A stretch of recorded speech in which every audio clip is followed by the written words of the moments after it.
여러분 안녕하세요. 다산에듀 강사 권동성입니다. 우리가 이번에 배워볼 내용은 바로 전열 중에서도 기타 전열입니다.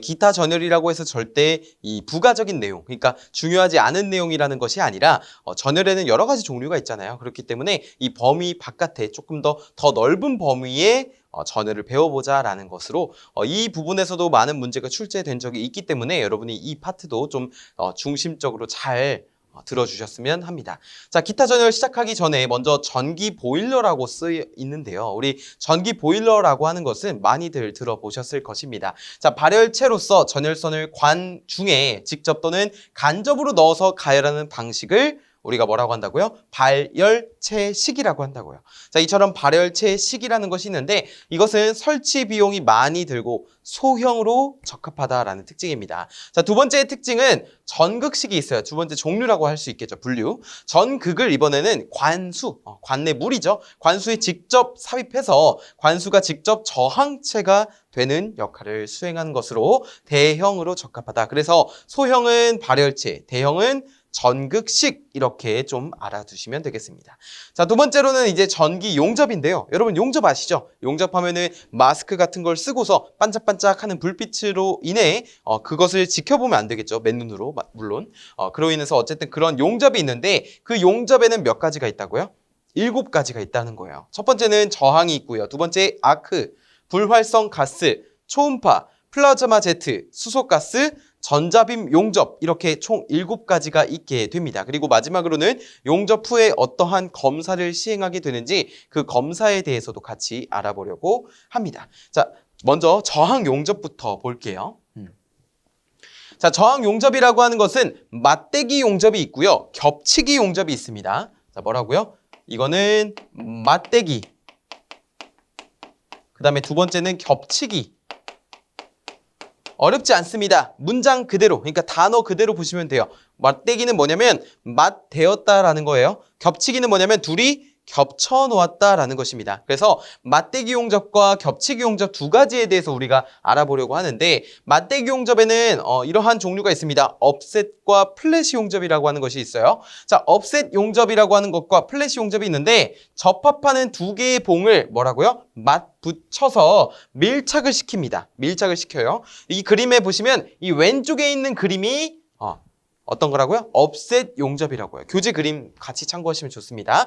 자, 여기에 무엇을 흘린다고요? 전극을 통해서 전류를 이렇게 흘리고 이 중간에 가압을 합니다. 가압이 뭐예요? 압력을 가한다는 거죠. 즉 전류를 흘려서 접합부를 용접을 하고 용접 온도에서 가압해서 녹여 붙이는 용접 방법을 우리가 업셋 용접이라고 부른다는 겁니다.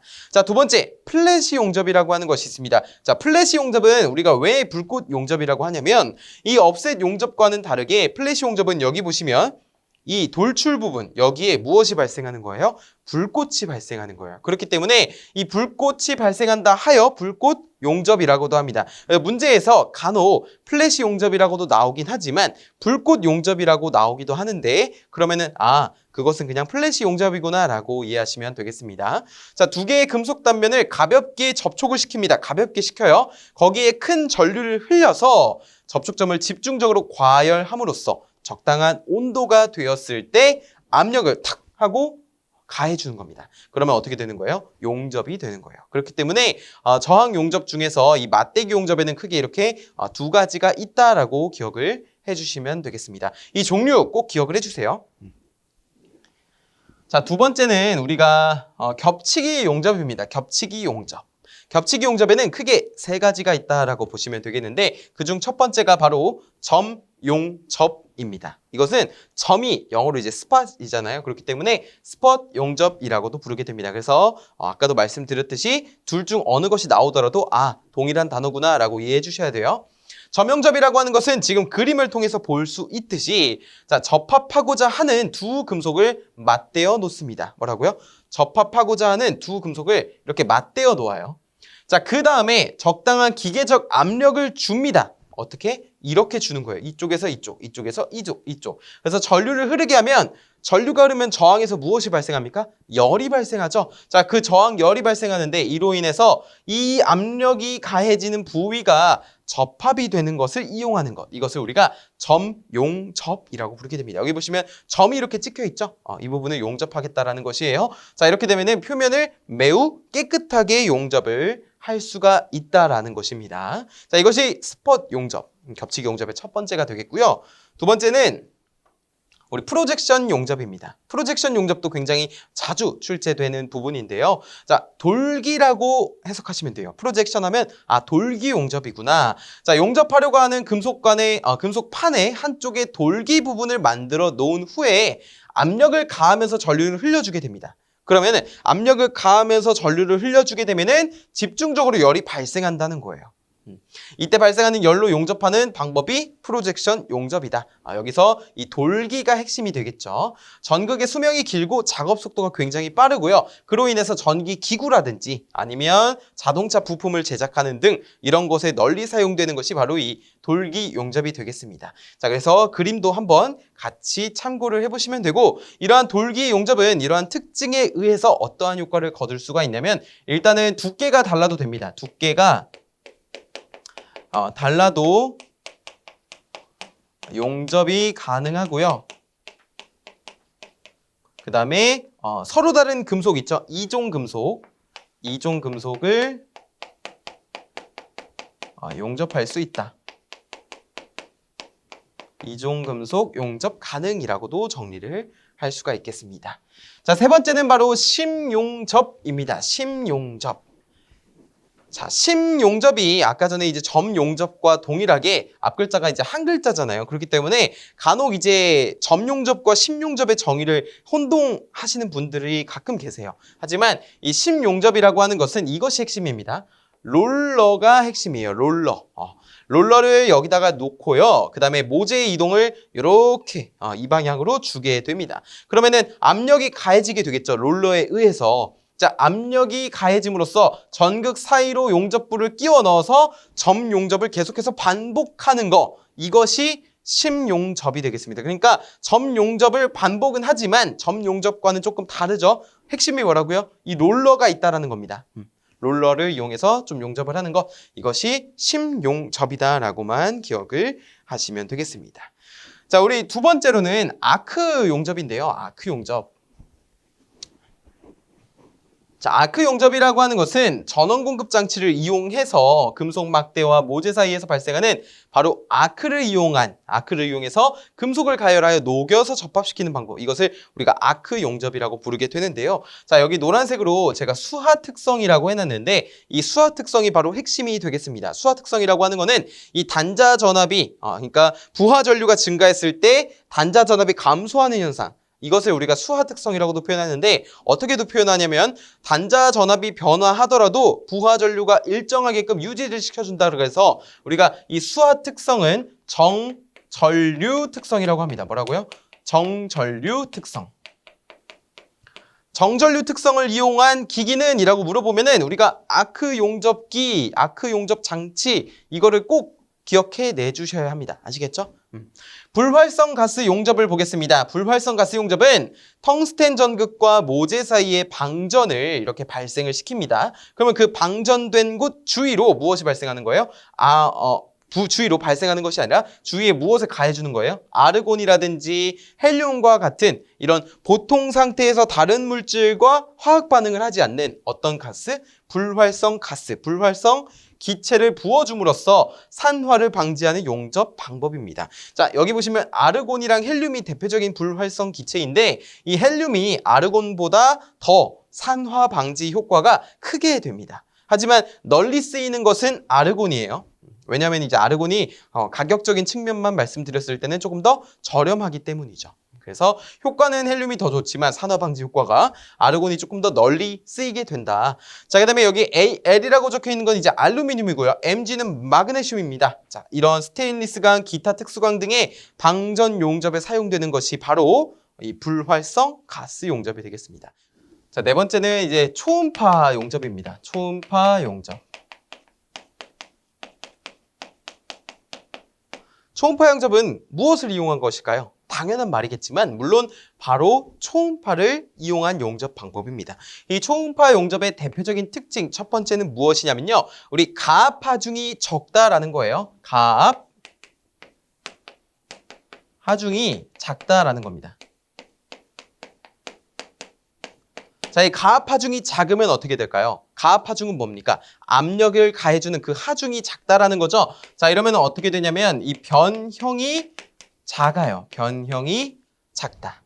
이 변형이 작다라는 것을 어떤 것에 조금 더 비교를 할 수가 있냐면 한 번 더 비교를 하면은 이 냉간 압접에 비해 자, 이 냉간 압접이 무엇이냐면요. 냉간 압접이라고 하는 것은 열이나 전류를 가해주지 않고 압력으로만 이렇게 국부적으로서 면적을 조금 바꿔줌으로써 그 부분을 용접을 하는 거니까 압력이 엄청 세겠죠. 가압 하중이 큰 것이 냉간 압접의 특징입니다. 하지만 그런 냉간 압접에 비해서 가압 하중이 작기 때문에 이 변형 또한 작은 것이 특징인 것이 초음파 용접입니다. 그래서 이 1번 보기 같은 경우는 실제 문제에서도 이 냉간 압접에 비해 변형이 작다라고 선지가 출제됐을 정도로 중요한 특징 중 하나라고 표현을 할 수가 있겠죠. 자, 두 번째는 무엇이냐면 외부 가열이 필요하지 않다라는 겁니다. 외부 가열이 필요하지 않다. 자, 세 번째 특징은요. 세 번째 특징은 우리 고체 상태에서 용접하기 때문에 열적 영향이 작습니다. 고체이기 때문에 열적으로 영향을 받는 것이 작다라고 표현을 할 수가 있겠죠. 자, 네 번째 특징은요. 네 번째 특징은 교재도 나와 있겠지만 서로 다른 금속의 용접이 가능합니다. 서로 다른 금속의 용접이 가능하다. 자, 여기에 플러스로 제가 하나만 더 적어드리면 전기 저항 용접. 용접에 비해서 표면의 전 처리가 간단합니다.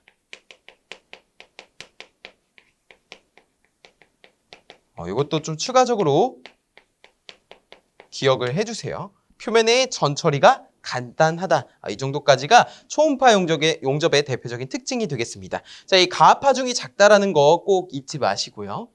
아시겠죠? 자, 우리 다섯 번째 볼게요. 다섯 번째 보시면 플라즈마 제트 용접입니다. 이름이 굉장히 멋있지 않을까요? 멋있지 않으세요? 그렇지 않아요? 저만 그렇다고요? 예, 알겠습니다. 플라즈마 제트 용접이라고 하는 것은 노즐에서 분출하는 불활성 가스, 아르곤이나 헬륨 같은 거 있죠? 자, 그런 가스 중에 직류 전압, 직류, 고주파 전개, 높은 주파수의 전개를 가해줌으로써 이 플라즈마가 발생한다는 거예요. 근데 이 플라즈마가 불꽃 모양으로 발생합니다. 근데 이 불꽃 모양으로 분출할 때 그때 발생하는 고온, 높은 온도죠. 고온을 이용해서 가열하는 용접 방법을 우리가 플라즈마 제트 방식이다. 제트 용접이다 라고 표현을 하죠. 자, 대표적인 특징은 여기입니다. 아크의 에너지 밀도가 커서 안정도가 높다라는 것이고요. 플라즈마의 고온을 이용하기 때문에 보유 열량 또한 크게 됩니다. 그 다음에 용접 속도가 빠르고요. 이것이 대표적인 특징이고, 그 다음에 균일한 용접이 가능하다라는 것입니다. 그 다음에 하나만 더 집어드리면 수동 용접이 가능하다예요. 그럼 단점은 무엇이 있을까요? 바로 이 가스의 보호가 다소 불충분할 수 있다라는 것이 단점이 되겠고, 여기 보시면 비드폭이라고 있어요. 비드폭. 비드폭이 뭐냐면요. 용접을 하는 걸 가만히 보면은 이 용접을 할 때 어떠한 길이 조금 형성이 되는 것을 볼 수 있습니다. 그러니까 용접을 하는 금속 위에다가 용접을 하잖아요. 그럼 그 금속 위에 어떠한 금속으로 이렇게 길이 만들어져요. 그것을 우리가 비드폭이라고 하게 되는데 그 비드폭이 좁다는 것이 이 플라즈마 제트 용접의 핵심 특징이라고 할 수가 있겠습니다. 자, 하지만 여기 노란색으로 제가 밑줄 친 부분은 좀 잘 기억을 해주세요. 실제 문제에서도 출제된 적이 있고 이 특징은 중요하니까 잘 기억을 해주시면 좋을 것 같아요. 자, 여섯 번째 보시면 수소가스 용접이라고 있는데 이 수소가스 용접은 한번 쭉 그냥 읽어보시면 좋습니다. 수소 핵 융합에 의해서 얻어진 에너지 열을 이용한 용접 방법을 말하게 된다. 자, 그러면 6번째까지 했고요. 그 다음에 전자빔 용접을 보겠습니다. 전자빔 용접도 우리 전자빔 용접의 특징으로 옳지 않은 것은 이렇게 물어볼 정도로 좀 여러 출제가 됐던 그런 부분이 되겠는데요. 자, 진공도가 10의 마이너스 4제곱부터 10의 마이너스 5제곱까지 밀리미터 Hg 또는 수은주 밀리미터 정도의 진공 중에서 가열된 어떤 거? 텅스텐 합금의 음극으로부터 튀어나온 전자를 직류 고전압으로 가속해서 피용접물에 집중하여 용접한다라고 되어 있어요. 자, 작업이 어디서 진행이 된대요? 진공 중에서 진행이 된다는 거. 자, 진공. 진공 중에서 진행이 되면은 산화의 영향이 적을 수밖에 없죠. 자, 그러면은 행하여짐으로 활성금속이라고 되어 있는데 이 활성금속의 종류로 옳은 것은 이라고 해서 문제가 출제된 적이 있습니다. 그래서 이 활성금속의 대표적인 예를 적어드리면 탄탈, 그리고 니오브라고 표현을 할 수가 있겠습니다. 자, 실리콘, 티탄이나 몰리브덴 등의 용접 또한 가능하다는 것이 이 전자빔 용접의 특징이라고 보시면 돼요. 자, 그 다음에 벨리륨이나 우라늄과 같은 유해가스를 방출하는 특수금속의 용접이 된다. 전력, 열 입력의 조정이 용이하다, 쉽다, 그리고 미소적인, 그러니까 섬세한 정밀 용접이 가능하다. 하지만 하지만이 아니죠. 용접 금속은 깨끗하고 산화물을 포함하지 않는다라고만 기억을 하시면 되겠습니다. 이게 뭐라고요? 전자빔 용접이라고요. 근데 전자빔 용접의 핵심은 여기입니다. 직류 고전압으로 가속하는 거예요. 즉, 음극으로부터 전자가 튀어나오면 그것을 양극적으로 이렇게 고전압으로 쭉 고전압에 의해서 빠르게 가속이 되면서 충돌함으로써 용접물에 집중해서 용접을 시킬 수 있는 거, 전자빔 용접이고요. 자, 이러한 7가지 용접 중에서 이런 용접 후의 검사로는 비파괴와 파괴로 나뉘게 되는데 문제로 출제된 적이 있습니다. 비파괴 검사 같은 경우에는 자, 자기 검사, X선 또는 감마선 투과 시험, 초음파 탐산기에 의한 시험, 육안에 의한 외관 검사까지 우리가 파괴하지 않는다라는 거예요. 비파괴 검사로 꼽을 수가 있고요. 이것을 이제 파괴하는 건 충격, 부식, 인장 시험이 되겠습니다. 좋아요. 잘 하고 계십니다. 자, 그래 우리 그 다음에 더 중요한 거 배웁니다. 이제 열전 현상 배우기 전에 우리가 전기 건조를 한번 짚고 넘어가려고 하는데요. 건조에는 크게 3가지가 있습니다. 첫 번째 적외선 건조가 있고요. 두 번째 고주파 건조가 있고요. 세 번째는 전열 건조가 있습니다. 자, 적외선 건조는 우리 적외선 전구에 의한 건조예요. 적외선 전구에 의한 거. 그래서 건조에 필요한 열량을 제료해주는 건조 방식이 되겠고요. 여기 특징 같은 경우는 좀 잘 기억을 하시면 좋은데 여기 3번이 되겠죠. 특징 같은 건 잘 보시면 좋고, 도장면의 건조와 같은 표면 건조에 유리하다라고 되어 있습니다. 자, 이건 왜 그러냐면은 이제 복사 에너지로 이제 전달이 되다 보니까 이 복사에 의해서 직접 피열체의 표면에 열이 공급이 되기 때문에 우리가 이 도장면의 건조와 같은 표면을 건조하는데 유리하다라고 볼 수 있습니다. 복사 에너지를 이용하기 때문에. 그리고 건조기의 구조가 간단하고 이동에 사용이 가능하고요. 조작이 간단하며 유지비가 적고 효율이 좋습니다. 자, 염색, 도료 도장 건조, 식품의 건조, 수지 가공 등에 이용이 된다는 것이 이 적외선 건조의 대표적인 특징이 되겠고요. 밑에 보시면 고주파 건조라고 있는데 고주파는 뭐예요? 주파수가 높은 것을 의미하죠. 자, 고주파 건조, 고주파 이용, 고무목재의 건조, 두꺼운 물체의 내부까지 건조. 그 다음에 세 번째까지 적어보면은 베니어판 같은 등의 합판 건조를 꼽을 수가 있겠습니다. 베니어판 등의 합판 건조에 적합한 건조 방식은 물어보면 고주파 건조 방식을 대답해 주시면 되는 거예요. 자, 그 다음에 여기에다 더불어서 하나 더 적으면 약품의 건조까지 있게 됩니다. 약품 건조. 자, 이렇게 정리를 할 수가 있겠고요. 자, 세 번째 보시면 전열 건조라고 있는데 전열 건조는 그냥 로 내에 가열을 시켜서 그로 인해서 건조를 하는 것을 말하게 되고, 자, 플러스로 이제 열풍 건조가 있게 됩니다. 열풍 건조. 이렇게 꼽을 수가 있겠습니다. 자, 그 다음에 이제 네 번째는 바로 효과입니다. 효과. 근데 어떠한 효과냐면은 우리 효과가 영어로 이펙트잖아요. 이펙트. 그러니까 어떠한 현상이 발생한다는 거예요. 자, 보시면은 열전 현상이 있습니다. 열전 현상은 열과 전기에 관련된 그러한 현상을 우리가 열전 현상이라고 부르게 됩니다. 열전 현상하면 이렇게 세 가지가 나와야 됩니다. 자동으로 나와야 돼요. 첫 번째, 다른 두 종류의 금속을 접합하여 어떤 것을 만든대요? 폐회로를 만들어낸대요. 만든 후에 두 접합점의 온도를 다르게 하면 이 폐회로에 무엇이 발생합니까? 기전력이 발생하게 됩니다. 이 펠티의 효과, 재백 효과라고 하는 것은 온도 차에 의해서 어떤 것이 만들어지는 거예요? 기전력이 만들어지는 거예요. 근데 아무데나 만들어지는 게 아니죠. 서로 다른 이게 핵심이에요. 서로 다른 두 금속을 접합시켰을 때 그 접합점에 온도 차가 발생하게 되고 그 온도 차가 열 기전력을 만들어내게 되는 것입니다. 이것을 우리가 재백 효과라고 부르게 되고요. 자, 이러한 것은 열전대에 이용이 됩니다. 그래서 이것은 또 열전 온도계에도 이용이 된다라고 볼 수가 있겠죠. 열전 온도계. 열전 온도계의 대표적인 예가 재백 효과가 되겠습니다. 대표적인 원인이. 자, 두 번째 펠티의 효과는 적어드리면 그러니까 전류를 흘렸을 때 이제 반대로 흡열 또는 발열이 발생하는 겁니다. 열을 흡수하거나 발생하는 것을 우리가 펠티 효과라고 하는데 대표적인 예가 이제 냉장고 같은 것이 있겠죠. 결국에 여기는 전류가 무엇을 만들어내냐면 온도를 만들어내는 것과 같은 원리입니다. 서로 다른 두 종류의 금속, 여기도 서로 다른 두 종류예요. 서로 다른 두 종류의 금속을 접합합니다. 폐회로를 만든 후에 온도를 일정하게 유지하면서 만약에 전류를 흘려주게 된다면 이 접합점에서 열의 흡수 또는 발생한다는 겁니다. 이해되세요? 접합점에서 일어나는 현상에 따라서 이렇게 두 개로 나누어진 겁니다. 재백 효과는 접합점의 온도를 다르게 했을 때 기전력 발생, 펠티 효과는 온도를 일정하게 유지했을 때 전류를 흘려주면 어떤 것이 발생한다고요? 열의 흡수 또는 발생하는 거. 자, 이것을 우리가 펠티 효과라고 부르게 됩니다.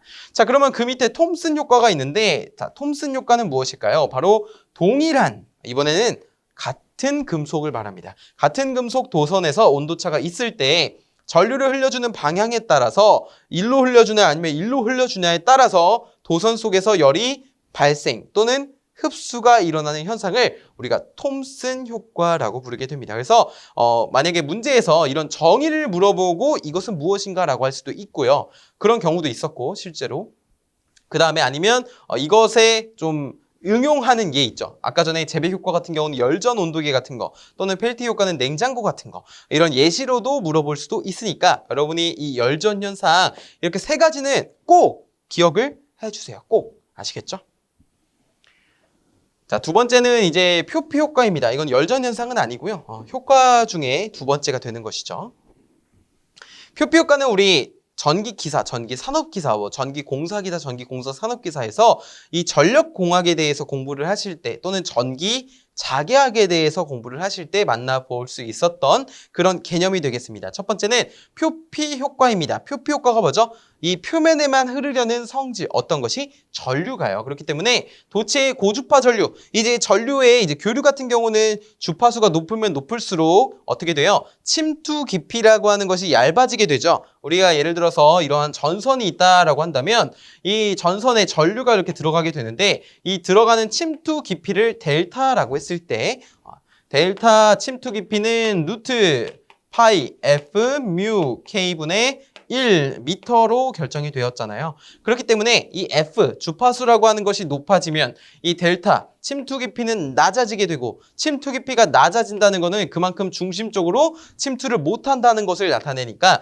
표피 효과가 더 커지게 되는 것이죠. 그렇기 때문에 표면에 집중하는 현상, 고주파에 의해서 금속의 표면 열 처리에 이용하는 것을 우리가 표피 효과라고 부르게 된다라고 보시면 되겠습니다.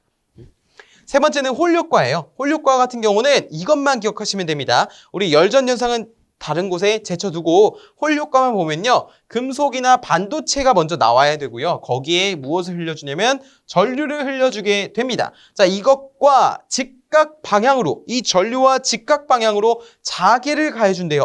이번에도 이제 전류와 자계가 나온 거죠. 이번에는 전류와 자계의 방향을 포함하는 면이 있을 겁니다. 그쵸? 예를 들어 전류가 여기, 자기가 여기라고 한다면 이것을 포함하는 이 면이 있을 거예요. 이 면에 대해서 수직이면은 이렇게 해서 이렇게 직각 표시하면 될까요? 이 수직인 방향으로 무엇이 발생한다고요? 기전력이 발생하는 것. 즉, 전류를 흘려주고 자개를 가했을 뿐인데 수직인 방향으로 기전력이 발생하는 것을 우리가 홀효과라고 부르게 된다라는 것을 꼭 명심해 주셔야 됩니다. 자, 이렇게 기타 전열 좀 알아보았는데요. 우리 내용을 토대로 개념 확인 한번 풀어보겠습니다. 자, 제가 지울 동안 한번 풀어보시고 오세요. 자, 보시면 다음 설명을 읽고 맞으면 O, 틀리면 X를 하라는 문제입니다. 저항 용접 중 맞대기 용접에는 점, 심, 프로젝션 용접이 있다라고 했는데 맞대기 용접이 아니라 어떤 거죠? 겹치기 용접이죠. 우리 저항 용접에는 맞대기와 겹치기가 있었습니다. 맞대기 같은 경우는 업셋과 플래시가 있었고요. 또는 불꽃이 있었고요. 여기 겹치기 용접에는 점, 심, 프로젝션 또는 돌기 용접이 있었죠. 점 용접 같은 경우는 스폿 용접이라고도 불렀습니다. 그래서 여기 X, 밑에도 X죠. 둘이 바뀌었습니다. 자, 세 번째는 아크 용접기는 수하 특성을 지닌다. 수하 특성이라고 하는 거는 정전류 특성으로서 아크 용접기의 대표적인 특성이라고 보시면 되겠죠. 적외선 건조는 고무, 목재, 건조에 이용하는 대표적인 방식이다라고 했는데 적외선 건조가 아니라 바로 고주파 건조가 되겠습니다. 다섯 번째, 열전 현상 중에서 서로 다른 두 종류의 금속을 접합을 시킵니다. 서로 다르면은 일단 뭐예요? 제백 아니면 펠티에라는 거예요. 그쵸? 그 다음에 온도차를 줍니다. 아, 온도차를 줬네요. 그러면은 무엇이 발생한다고요? 기전력이 발생한다고요. 어떤 것이? 바로 제백이 발생한다고요. 제백. 그래서 X가 되겠고요. 자, 고주파 전류, 높은 주파수의 전류를 흘려줬을 때 전류가 표면에 집중하려는 현상은 표피 효과이다라고 볼 수가 있겠고, 자, 그 다음에 고주파 전류를 금속에 흘려주고 직각 방향으로 자개를 가해주면 전류와 자개의 직각, 이와 수직인 방향으로 어떤 것이 기전력이 발생하는 것을 톰슨 효과라고 합니까? 아니죠. 톰슨 효과가 아니라 바로 홀 효과가 되겠습니다. 그래서 X가 되겠습니다. 그래서 이렇게 7가지의 OX 문제를 풀어보았습니다. 자, 이렇게 우리 기타 전열까지 해서 2장 전열 파트를 마무리해보았습니다. 어떠셨나요? 잘 외워지세요? 괜찮으세요?